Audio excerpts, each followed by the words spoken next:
কেন প্রতিবাদ করছি না সে তোকে কি করে বোঝাই রঙ্গনা? আমরা অদ্ভুত একটা চক্রের মধ্যে পড়ে গেছি।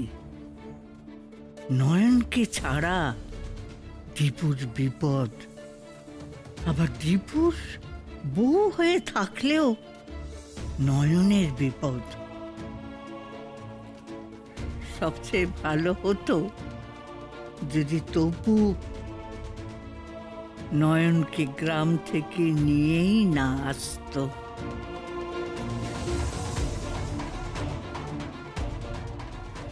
নিজেদের স্বার্থের জন্য আমরা তোকে কত কষ্ট দিচ্ছি রে নয়ন। আমি তো নিজের দিকে চোখ তুলে তাকাতেও পারি না। কি হওয়ার কথা ছিল আর কি হলো?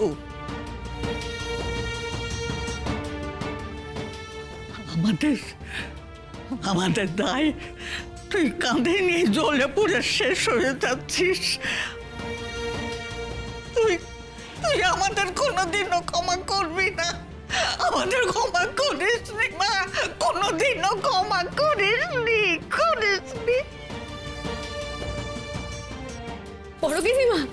বড় গিন্নিমা এমন করবেন না, এমন করে ক্ষমা চাইবেন না আমার কাছে। আমার যে পাপ হবে বড় গিন্নিমা, পাপ হবে আমার। পাপ?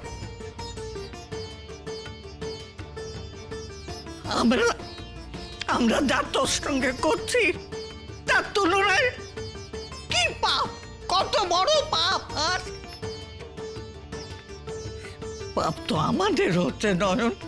না বড় গিন্নিমা, আপনাদের কি করার আছে?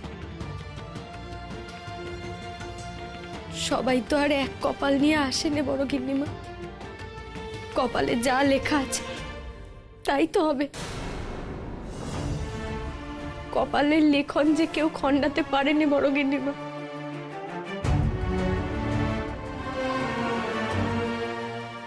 মা বিশালাক্ষীর কৃপায় ছোট্ট থেকে কত কিছুর আগাম জানতে পেরেছি আমি। কত বিপদের কথা জানতে পেরেছি আমি, কত বিপদ দেখতে পেয়েছি, কিন্তু কেউ আমার কথা বিশ্বাস করেনি বড় গিন্নিমা। কাল বন্ধ করেছে, অপমান করেছে।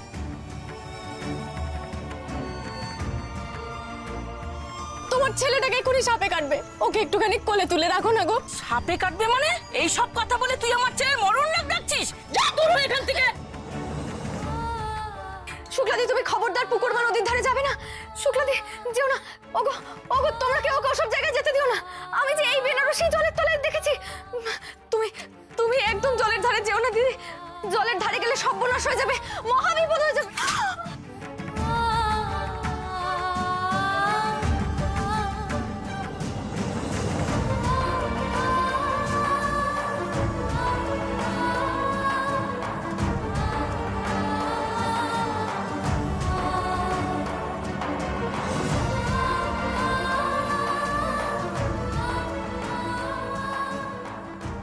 অসহায় হয়ে ছটপট করেছি, মা বিশালাক্ষীকে বলেছি,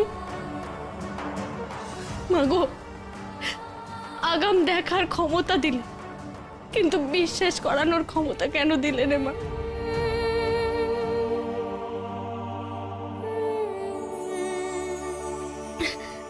আপনারা তো অন্তত আমাকে বিশ্বাস করেছেন বড় গিন্নিমা। আমাকে আমাকে বিশ্বাস করে বড় সাহেবকে বাঁচানোর মতো বড় একটা দায়িত্ব দিয়েছেন। কি আমার জীবনে কম পাওয়া বড় গিন্নিমা? এত ভরসা যে আমাকে কোনোদিনও কেউ করেনি বড় গিন্নিমা।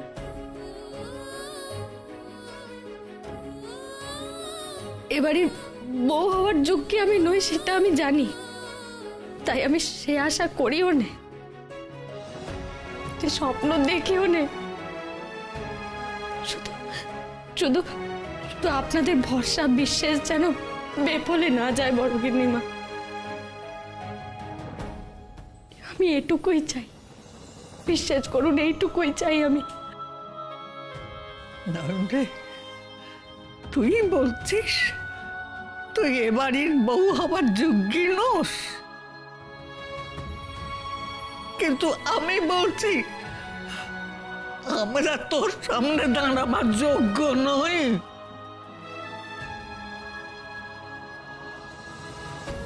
তোর এত বড় বোনের কাছে আমরা বারবার হেরে যাই। তুই তোর অসীম ক্ষমতা দিয়ে আমাদের ক্ষমা করে দিস।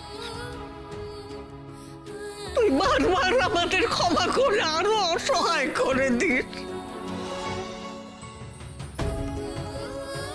তোর চোখের সামনে আমি চোখ তুলে তাকাতে পারি না। আমার কেবলই মনে হয় আমি যেন সাক্ষাৎ বিশালাক্ষীর সামনে দাঁড়িয়ে আছি।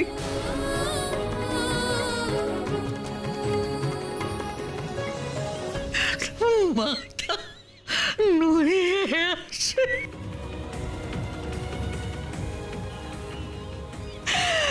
মাথা আমার নুয়ে আসে রে মা, মাথা আমার নুয়ে আসে।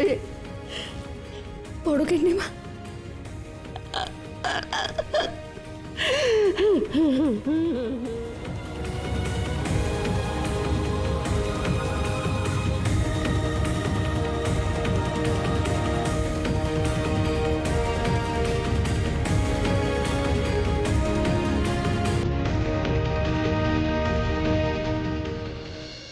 দীপু, কি হলো কি? তুই এভাবে ছুটে চলে এলি কেন? দীপু, দীপু, আমি তোকে কিছু জিজ্ঞেস করছি, তুই কাকে খুঁজছিস তুই এভাবে?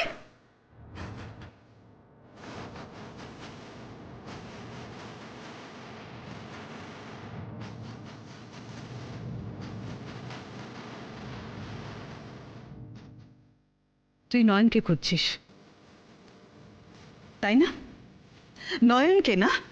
Oh my God, Deepu, this is not expected of you.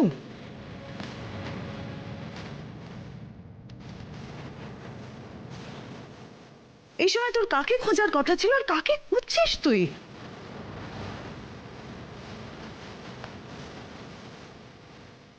Dipu, তোর তো এখন জ্যাসমিনকে খোঁজা উচিত ছিল, তাই না? তোর একবার মনে হচ্ছে না জ্যাসমিন কি অসম্ভব মেন্টাল ট্রমার মধ্যে দিয়ে যাচ্ছে? দীপু, ওর কাছে তোর একবার যাওয়া উচিত, সেটা তুই রিয়েলাইজ করছিস না?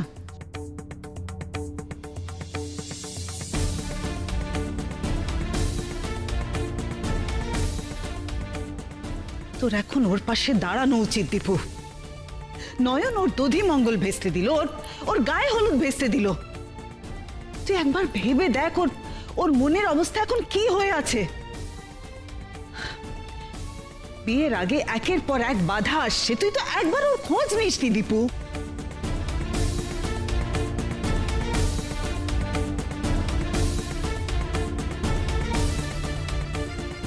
তুই ওর সম্পর্কে এতটা উদাসীন যে ওর ভালো মন্দ হচ্ছে নয়নের ভালো মন্দ তোকে ভাবাচ্ছে।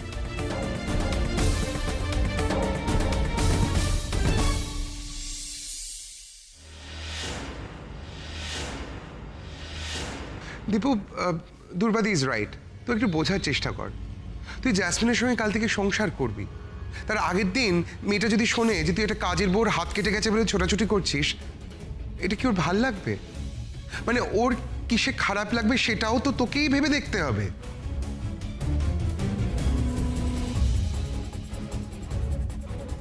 আরেকটা কথা দাদা ভাই, দেখ, তুই নয়নের জন্য যতটা কনসার্ন দেখাস, জাসমিন বলেই কিন্তু মেনে নেয়। ওর জায়গায় অন্য কোনো মেয়ে থাকলে কিন্তু রিয়াক্ট করে ফেলতো, অনেক ঝামেলা লাগিয়ে দিত। দেখ, আমি তাই বলছি যে জাসমিনের ভালোবাসাটা একটু বোঝ, ওকে অন্তত একটু গুরুত্ব দে।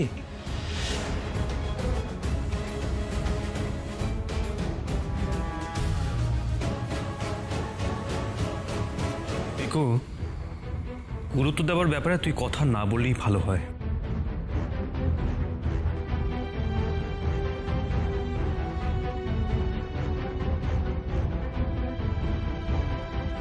জয়সমিনের সাথে কিন্তু আমার এখনো বিয়ে হয়নি, but Rangana is your wife.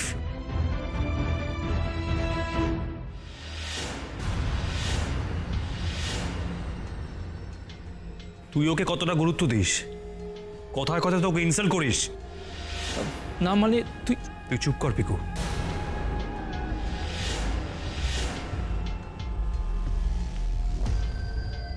তোর চোখের সামনে মা একদিন উত্তেজিত হয়ে অঙ্গনার গায়ে হাত তুলতে যাচ্ছিল, আর তুই তুই কাঠের পুতুলের মতো চুপ করে দাঁড়িয়েছিলিস।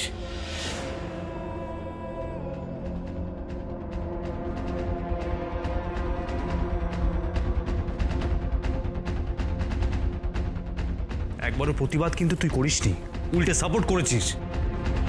শোন, রঙ্গনা বোকা হতে পারে, কিন্তু রঙ্গনা ভালো মানুষ। আরে ও ভুল খুলে তোরই তো দায়িত্ব ওকে বোঝানোর, ওকে প্রোটেক্ট করার। সেটা না করে তুই এমন কিছু করিস যাতে মেয়েটা শাস্তি পায়।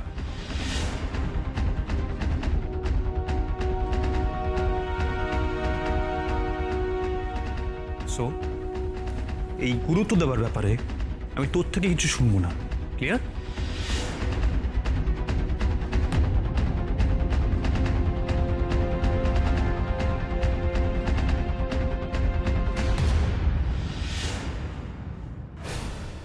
এই রে, দীপু তো আবার এক্সাইটেড হয়ে যাচ্ছে, ব্যাপারটা তো একেবারে অন্যদিকে চলে যাচ্ছে।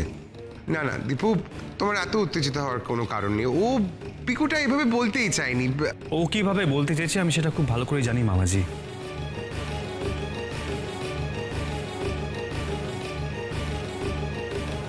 আর তোমরাও আমাকে কি বলতে চাইছো সেটা সেটা আমি খুব ভালো করেই বুঝতে পারছি।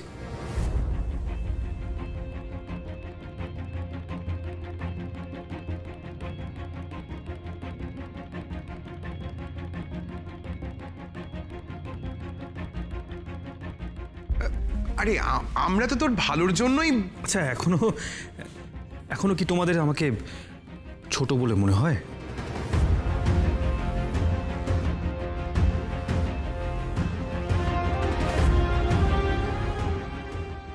মানে মামাজি, পিসিমণি, তোমরা তোমরা আমার থেকে বড়, তোমরা আমার গুরুজন, তোমরা আমার ভালো চাও, হ্যাঁ চাইতেই পারো, কিন্তু তোমাদের কি আমার সম্বন্ধে এটাই মনে হয় যে ঠিক বা ভুলের সেন্সটা আমার এখনো গ্রো করেনি?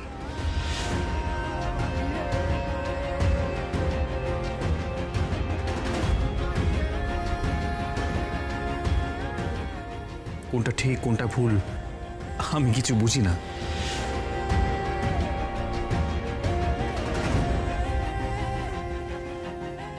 দীপু, তুই কিন্তু আননেসেসারিলি এক্সাইটেড হচ্ছিস। The thing is not that. হ্যাঁ, লেট মি ডিসাইড না পিসিমণি। আমি কি করবো না করবো সেটা সেটা তুমি আমাকে ভাবতে দাও।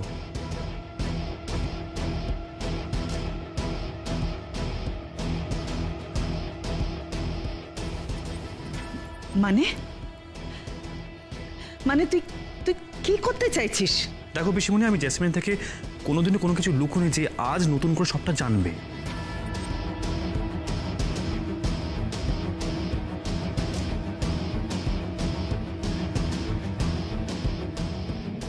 আমি যা করি ভাবনা চিন্তা করেই করি, কেউ আমার সিদ্ধান্ত পাল্টাতে পারবে না।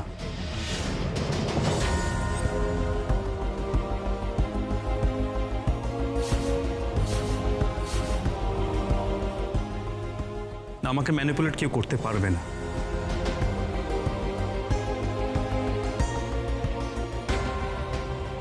তাহলে বলো, এর পরেও কি তোমরা আমার পিছু নেবে?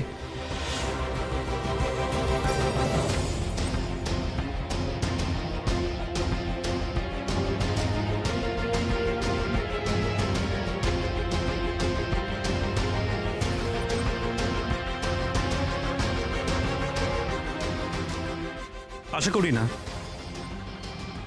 নয়নের সাথে আমার দরকারি কথা আছে।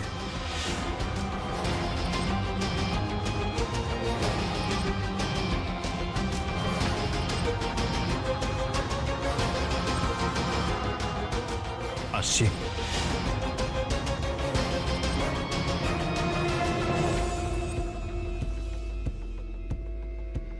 দীপু এভাবে আমাদের চুপ করে দিয়ে চলে গেল। আমি ঠিক এই ভয়টাই পাচ্ছিলাম দুর্বাদি, এই একই সমস্যা বাড়বে, বই কমবে না। বিয়ের পর নয়ন দীপুকে আর জ্যাসমিনকে একসঙ্গে সংসার করতে দেবে না। না, নেভার। আমি এটা কিছুতেই হতে দেব না।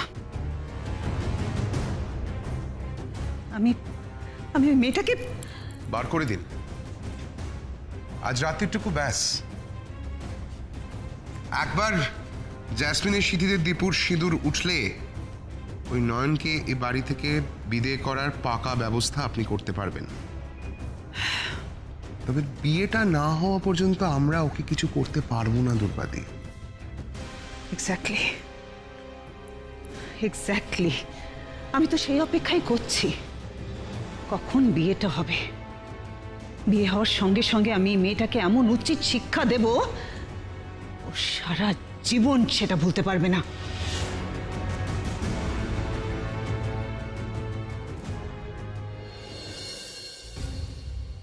সন্ধেটা আসছেই না, কখন যে সন্ধে হবে আর বিয়েটা হবে তাই ভাবছি। বিয়েটা হয়ে গেলে বাঁচতাম জানিস। সত্যি রে সংযুক্তা, যতক্ষণ না বিয়েটা হচ্ছে আমিও শান্তি পাচ্ছি না রে। আমার মতন মানুষকে নাকাল করে ছাড়লাম এটা। আমি না মাঝে মাঝে একেবারে দিশাহারা হয়ে যাচ্ছি রে। একটা গ্রামের মেয়ের এতটা কনফিডেন্স আসে কোত্থেকে? তাহলে আমার অবস্থাটা বোঝ। তুই বলছিলি না আমি ওকে কেন তাড়িয়ে দিলি? বিশ্বাস কর দুর্বা, আমি অনেকবার ওকে এই বাড়ি থেকে ঘাড় ধাক্কা দিয়ে বার করতে চেয়েছি, কিন্তু কেন জানি না কিছু আমাকে আটকে দিয়েছে। তোর ক্ষেত্রে কি হলো দেখলি তো?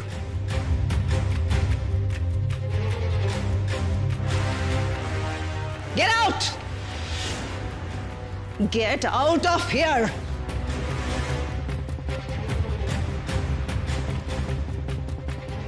Get out!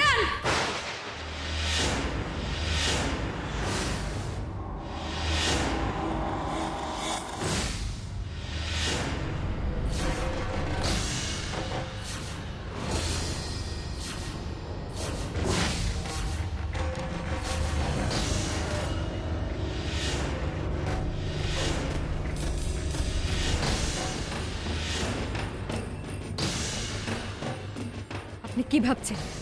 আপনি কি ভাবছেন আমাকে বাড়ি থেকে বের করে দিলে আমি এই বিয়েটা হতে দেব?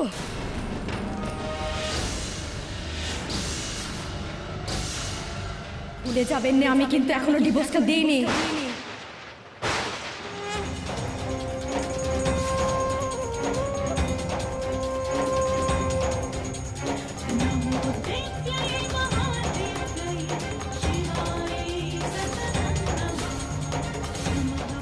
আমি চাইলেই পুলিশ ডেকে এখনই বিয়েটা আটকে দিতেই পারি।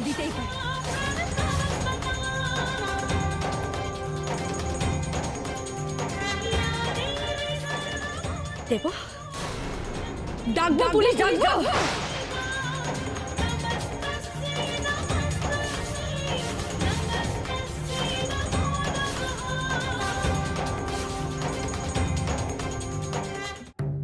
শুধু তাই নয়, সিঁদুরটাও মোছানো গেল না।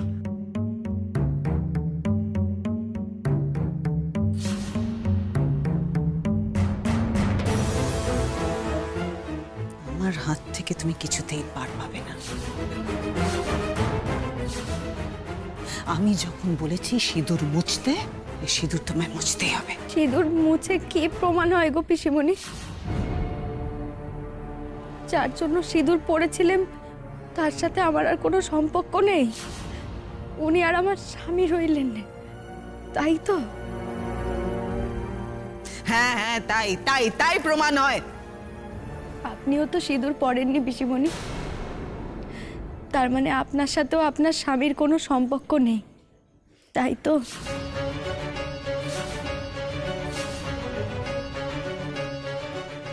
উনি আর আপনার স্বামী নন, তাই তো?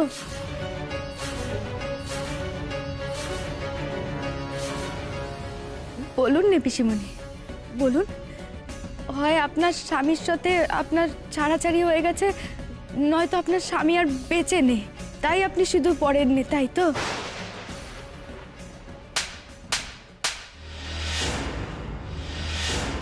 How dare you! খবরদার এসব কথা বলবে না তুমি। আমার স্বামী সুস্থ আছেন, ভালো আছেন। তাহলে বুঝুন পিসিমণি, আপনি সিঁদুর পরেননি, কিন্তু আপনি রোজ আপনার স্বামীর মঙ্গল কামনা করেন, তাই তো আমার কথা এত রেগে গেলেন। আসলে কি বলুন তো পিসিমণি, আপনি সিঁদুর পরেননি ঠিকই, কিন্তু আপনার সিঁথি জুড়ে এক অদৃশ্য সিঁদুর আছে, ভালোবাসার সিঁদুর, যা চোখে দেখা যায়নি কিন্তু আছে।